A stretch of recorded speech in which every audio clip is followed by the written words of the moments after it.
Special মানুষের birthday আর celebrate হবে না, সেটা কি হয়? তাই তো আমি তার পছন্দ মতোই আজকে পরে নিলাম শাড়ি। সে কিন্তু শাড়ি পরাটা খুবই পছন্দ করে।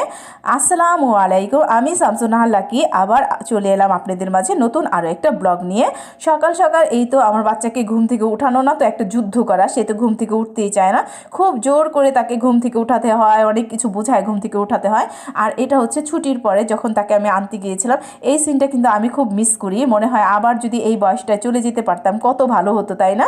এই তো এরপরে আমি চলে যাচ্ছি ওর বাবার যেহেতু বার্থডে, এই বার্থডে উপলক্ষে একটা কেক আনতে। আর আমি চলে আসলাম এখন গোল্ডেন বেকারিতে। গোল্ডেন বেকারি কেকটা কিন্তু খুবই সুস্বাদু হয় এবং ফ্রেশ থাকে।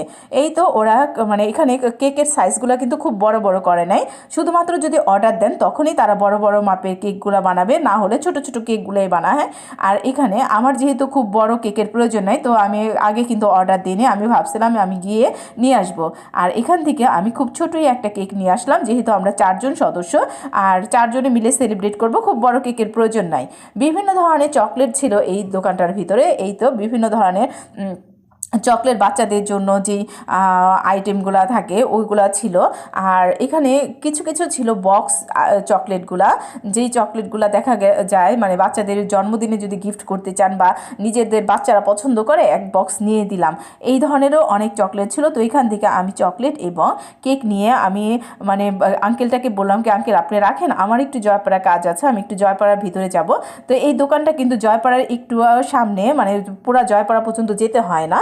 এই তো আমি জয়পাড়া চলে আসছি এবং আমার কাজগুলো করার পর আমি যখন আসছিলাম তখন এই পাশে যে ফলের দোকানগুলো থাকে, ফলের মানে এই ভাইয়ারা বলছিল যে বড় বড় দোকানের ভিডিওগুলো সবাই নেয়, কিন্তু ছোট ছোট দোকানের যে ভিডিওগুলো সে মানে ওগুলা কেউ নিতে চায় না। তো আমি ভাবলাম যে রাস্তার সাইডের এই দোকানগুলো কেন নিব না, আমার ব্লগে অবশ্যই তারা আসবে, কারণ এই মানে যে এই যে যে ফলগুলো, এই ফলগুলোও কিন্তু ফ্রেশ ছিল। মানে রাস্তার সাইডে এরা এইভাবে বসছে বলে যে আপনার ফলগুলো ফ্রেশ না ভালো না, এর কিন্তু কোনো মানে হয় না। তো যাই হোক, এখানে বিভিন্ন ধরনের বড়ই ছিল, তরমুজ ছিল। আর আমার ছেলে কিন্তু কমলা খুব পছন্দ করে, তার আবদার থাকে কমলা আনার জন্য। এই তো এখানে হচ্ছে কমলার মানে দোকানে আমি চলে আসলাম।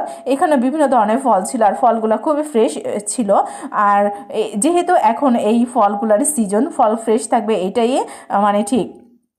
যেখান থেকে আমি কিনি না কেন, আমার যে বড় বড় দোকান থেকে কিনতে হবে তাই তার কিন্তু কোনো মানে নেই। আর বিদেশি ফল কিনতে হবে এটার কোনো না, শখ করে কিনলাম খেলাম ওইটা আলাদা কথা। এখানে আমার সব কিছু কেনাকাটার পরে আমি বাসায় আসছিলাম। তো বাসায় আসার সময় দেখা গেল কি আমার কাছে কয়েকটা ব্যাগ ছিল, নিয়ে আসাটা খুব কষ্ট করছিল। আমি ওর বাবাকে বলছিলাম যে চলো একসাথে যাই, সে আবারও মানে অনেক ব্যস্ত ছিল, তার জন্য মানে আমার সঙ্গে যেতে পারে না। আর সে তো অনেক ব্যস্ত থাকে, সে রাত ছাড়া